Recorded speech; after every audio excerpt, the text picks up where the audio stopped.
Hello and welcome to Faithfully Stampin' with Jennifer Helm. I am Jennifer Helm, the Faithful Stamper and independent demonstrator with Stampin' Up! And today I am going to be showing you how to make a sliding gift card holder.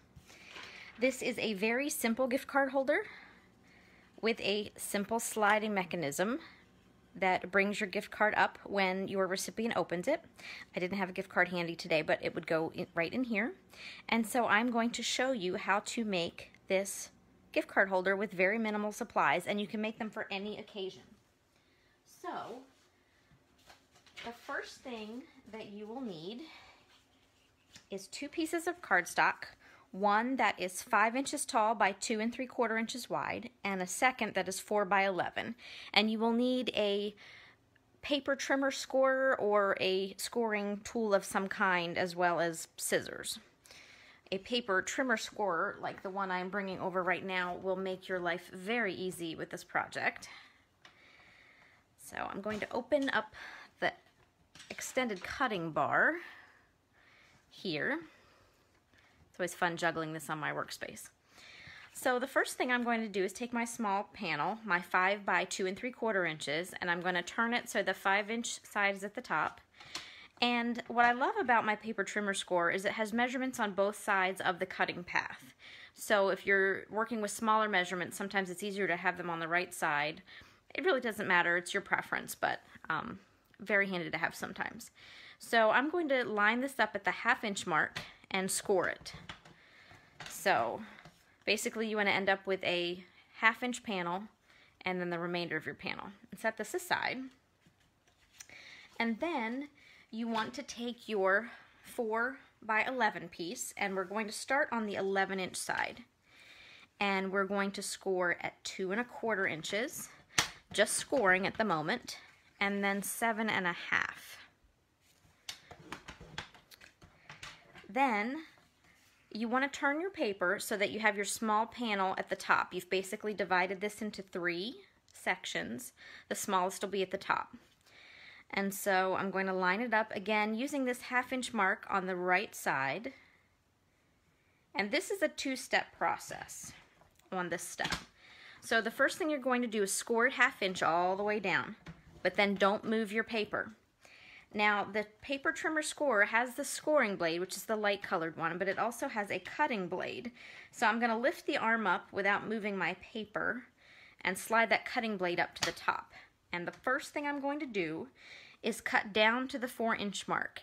And there are measure markings on the arm of my trimmer here. So I can just slide down and match up the hash mark on the side of my blade with the 4-inch mark on my cutting arm. Then I'm going to lift up and move down to the bottom, and then I'm going to cut from the bottom, let's see if I can show you this, up to the score line, the first score line. And again, I can match up the score line with this hash mark on the side of my cutting blade. So there's that step. Now, take your paper, rotate it 180 degrees so that small panel is at the bottom. We're going to line it up on the 1/2 inch mark and start with scoring it again, all the way down and back.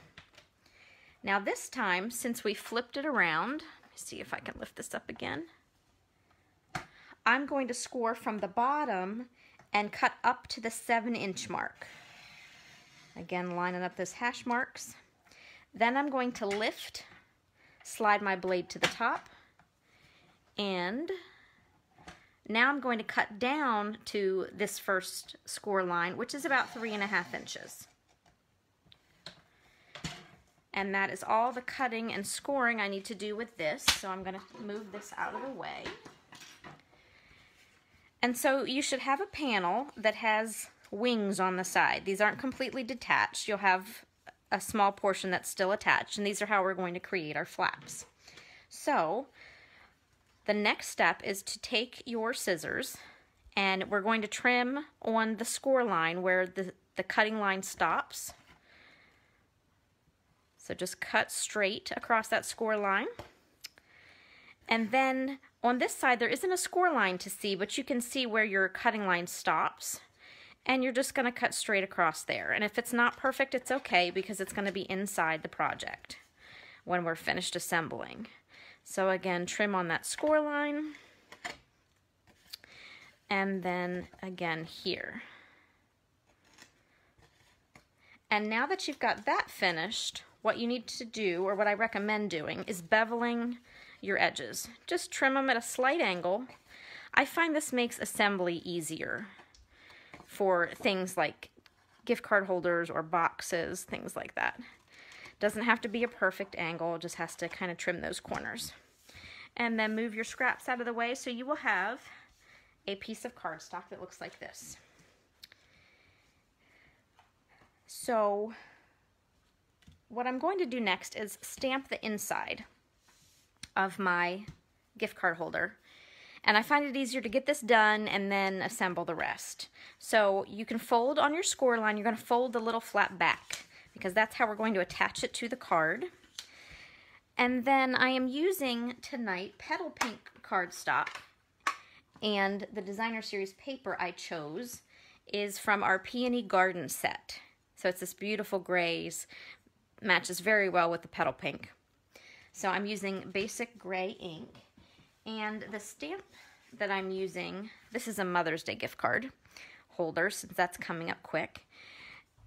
This is from the Timeless Tulip set. It is a photopolymer set, so I need a little cushion underneath. And I'm going to stamp up near the top. You don't have to be right on the score line, but you want to be close to it, because the majority of this panel here is going to be hidden behind the pocket we're going to create. So you want to leave room for your sentiment and someone to write their name or a little message. So now I'm going to move that out of the way, and we'll get to assembling the gift card holder. The first thing I recommend is folding all the lines and burnishing them with your bone folder. It just gives you a nice crisp look to your project. And before I go any further, the step I almost always forget when I'm doing these is to round my corners. Now, if you do not have a corner rounder, don't worry. You can actually put this gift card together and leave the corners square, and it looks perfectly lovely. But if you want to dress it up just a little bit, you can grab a corner rounder. This is from our Detailed Trio punch.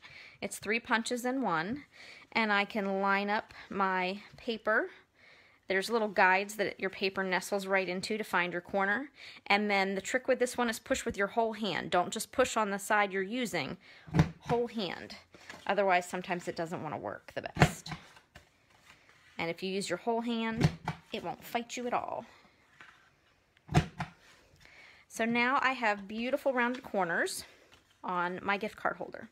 Now, since I rounded the corners on these top and bottom panels, I want to round the corners on my Designer Series paper.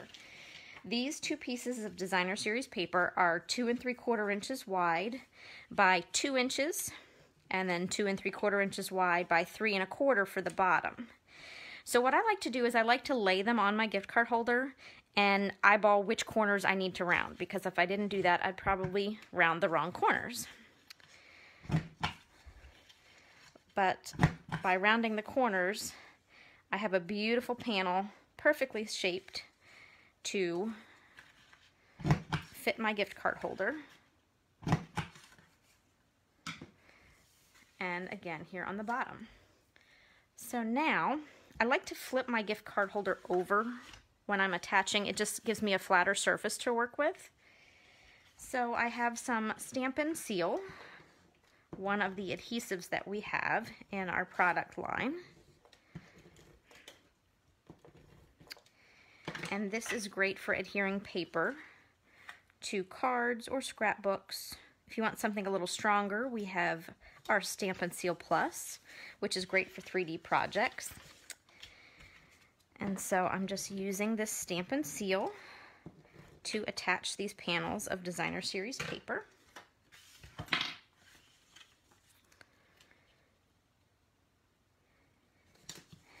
And there we go. Now we're going to get to assembly of the actual project. And for this, I'm using tear and tape. You can use glue, but you have to wait for it to dry a little bit.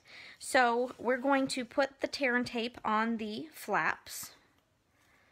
These are what's going to create our gift card pocket. And a little hint, if you're using double-sided tape like this and you'd like clean edges, take a block like you'd put a stamp on. One with a straight edge works a little bit better than one with rounded edges, but it still works. And if your tape cooperates, goodness, there we go. That was more difficult than usual. Just hold your block down while you, there we go. I think I was pulling at the wrong angle there. While you attach your tear and tape. And then one more piece of tear and tape here at the top of your small insert panel. Now, a little tip that I learned when I was learning how to assemble these.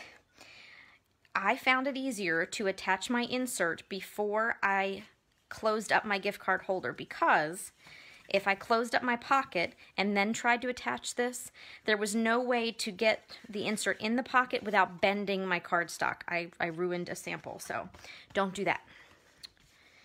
That's why I find it works better this way and why I kind of guided you this way through it.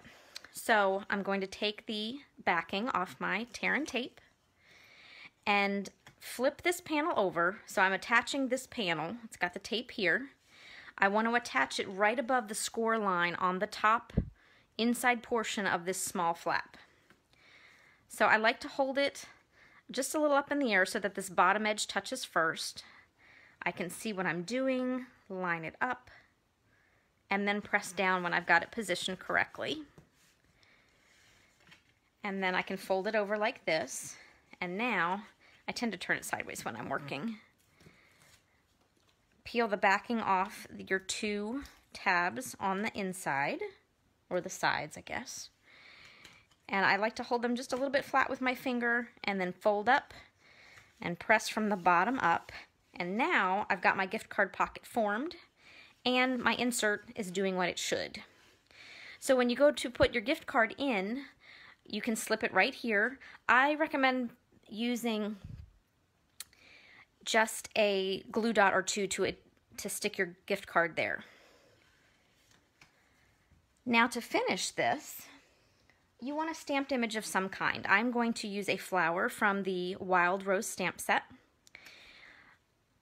You could use a circle, a square, any kind of shape. I recommend something that's not too wide, but this is the perfect size, and you'll see what works for you.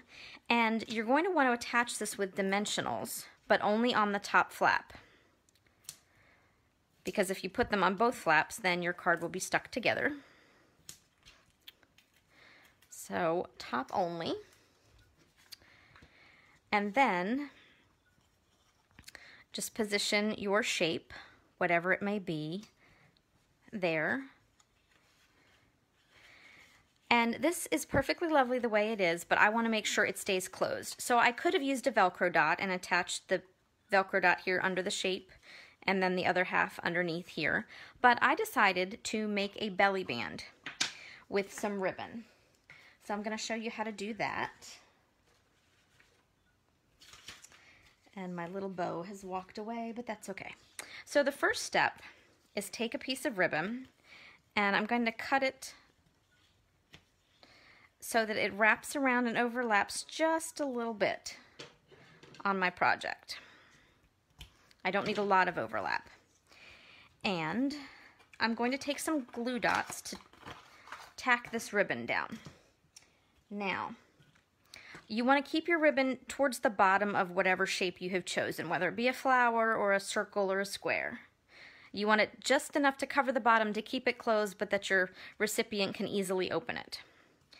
And so you're going to want 2 glue dots to help tack this down, and I'm using my Take Your Pick tool to help me. One on the side that's facing up on the left side of your ribbon. And then you're going to want one when you close the other side of the ribbon. I like to just make sure it's not going anywhere. So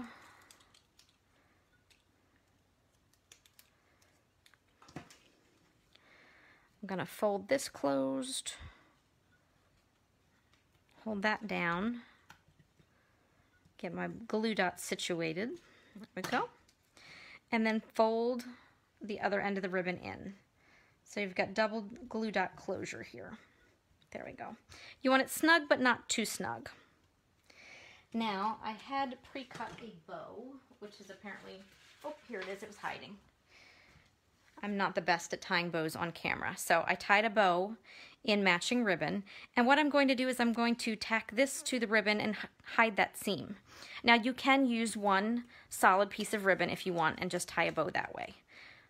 Up to you. So I'm going to place 2 glue dots on the back of my bow, just to make sure this isn't going anywhere. Sometimes when I attach bows to ribbon, I like to make sure they're really going to stay. And press that down, and then I'm just going to trim the edges of my bow. And there I have now a beautiful Mother's Day gift card holder ready to go, with just enough of a belly band of ribbon to hold it down for my recipient. Now, I did make a couple other samples. This is another Mother's Day gift card holder with the Timeless Tulip set. And this one I did tie an entire ribbon strand around. Same Happy Mother's Day sentiment on the inside. And you can see here that I used a stitched circle as opposed to the larger floral shape. And then for this gift card holder, graduation is coming soon. So I made a graduation gift card holder. It says hip hip hooray, 3 cheers for you. And you can see on this one I did leave my edges square. I didn't round them. Simple congratulations on the inside. And again, tied with a ribbon bow. And one more, because I like to cover all the occasions. I made one for Christmas or the holiday season with a stitched square instead of a circle. And again, the 2-piece ribbon belly band. So there you have a simple gift card holder, great for any occasion. I hope you enjoyed learning how to make that sliding gift card holder. If you don't already have a demonstrator you're working with, I'd be happy to help you with any Stampin' Up! Needs you have, answer any questions, and I'd be happy to send you a paper catalog. Just get in touch. And be sure to check out my website. I'd love it if you would subscribe here to the YouTube channel, Faithfully Stampin' with Jennifer Helm, so you can see all my future videos. And hop over to Facebook and find me at The Faithful Stamper. Thanks so much for joining me today. Happy crafting.